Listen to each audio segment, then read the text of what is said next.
Hey guys, I'm here in the classroom and I put together a fun little sorting game that has to do with transportation.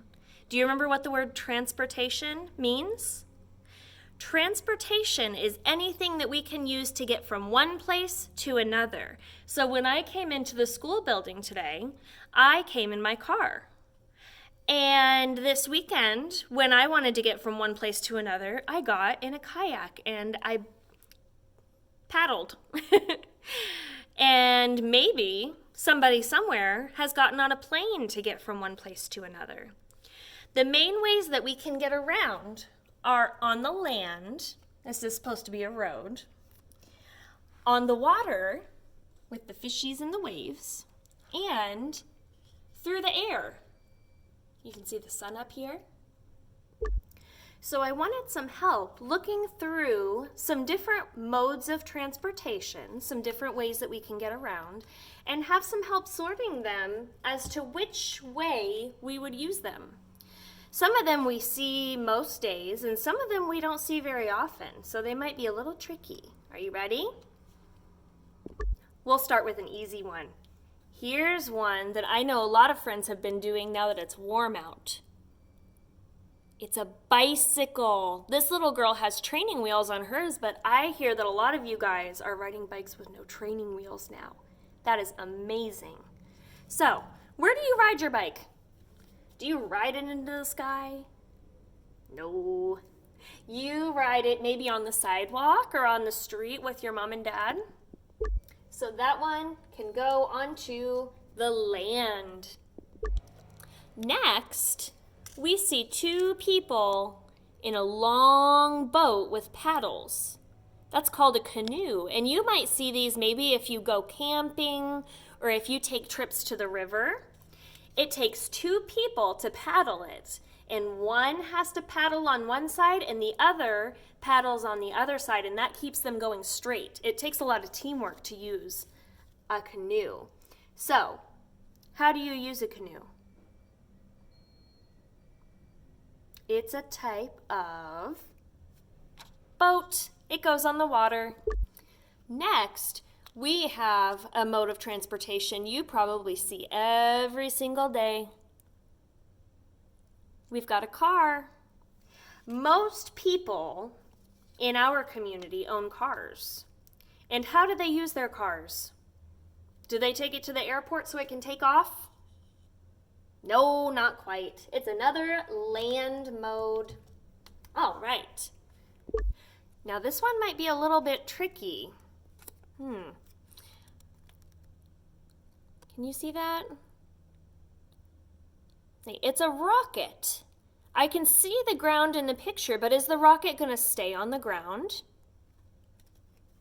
No, it is going to go blasting off, up, to and above the sun. I'm going to stick it on our page, but it would go way beyond into our orbit, into our solar system, right? This next one, I have a feeling it's very important. It's bright orange. I see a lot of flotation devices on it. Do we need flotation devices on our cars? Or do we need them in the sky? No, we need that for the water. Maybe somebody who knows a lot about boats can tell me what type of boat this is. To me, it kind of looks like a boat for rescue. If somebody needs help, that's kind of what that boat looks like to me. That looks like the people who would come and help. Okay. This next one looks a little intimidating. It's something I would like to try at some point, but looks a little bit scary. Do you see the person? They are hang gliding. That means that that's not hang gliding. 1 second, friends. All right, friends. I'm back from doing my research. It turns out that this could either be someone who is skydiving or someone who is parachuted. So they are jumping out of a plane or a helicopter, and they have deployed their parachute. They've let their parachute go, and so that catches the air and they can float down peacefully. I bet they see really beautiful things from up there. It's funny, even teachers can make mistakes sometimes, right? I'm always learning something new. I know a couple friends who love these. I see train tracks. Where do those go? Across the land. That's right. We have train tracks that cross all across our country. Next is something that Mr. Austin and I have been doing a lot since it's been nice and warm out. Do you see what this person is doing? They're on a motorcycle, like a bicycle that goes really fast. He's got a helmet on to protect his head. Where do you think that this one goes? That's right, on the land, right there on the road. Do you know what I learned at a motorcycle museum? Motorcycles were invented by kids. They had the idea that they were riding their bikes and, isn't it so much work to get up hills? What if you put a motor on your bicycle so that it could carry you? Easy peasy. Isn't it amazing the ideas that you guys can come up with? Here comes the next one, taxiing along the runway. Who knows what that is? An airplane. I bet lots of you have taken those for vacations or to visit family. Let's see. Ooh, here's an interesting one. Next is one that we don't usually see a lot because it's usually underneath.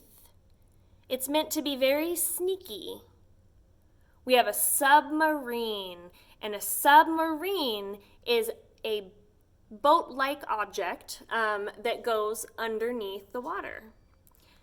So we'll put it towards the bottom, right? Because it's supposed to be under the water. So down here. Oh, here's another mode of transportation we don't see every day, but they're very exciting. It looks like a big balloon. So these are hot air balloons. If you look really closely, there's a basket where people can sit or stand. And the person who operates the hot air balloon lets in hot air to make the balloon rise up, up, up. And then he turns down the hot air to make it come down, down, down. I guess I gave it away. Hot air balloon. It goes in the air.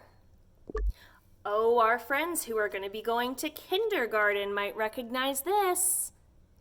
Or maybe a friend with an older brother or sister. It's a school bus. It comes right to your house or to your road and takes you right to school when you get older and you get into kindergarten.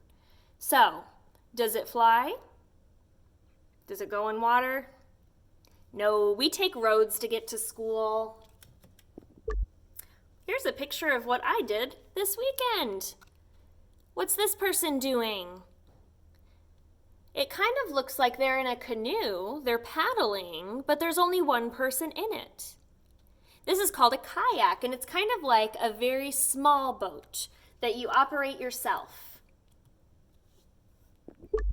I have one last one that kind of made me laugh a little bit, because I don't think that there's a right or a wrong answer. Does anyone know what that is? Anyone been skiing? This is called a chairlift or a ski lift, and it takes you up in the air when you want to go skiing. It takes you up the mountain so that you can ski back down. It would be really not a lot of fun to ski if you had to climb the mountain every time you wanted to go down, right? So these chairs are on a cord and they carry you back up. So they go in the air, but they take you onto land. So is it a mode of transportation for the air, or is it a mode of transportation for the ground? Think about that. What's your thought? Is it a land mode of transportation or an air mode? I'll leave it for your interpretation. All right, guys, thanks for going over those with me today. I'll see you guys soon.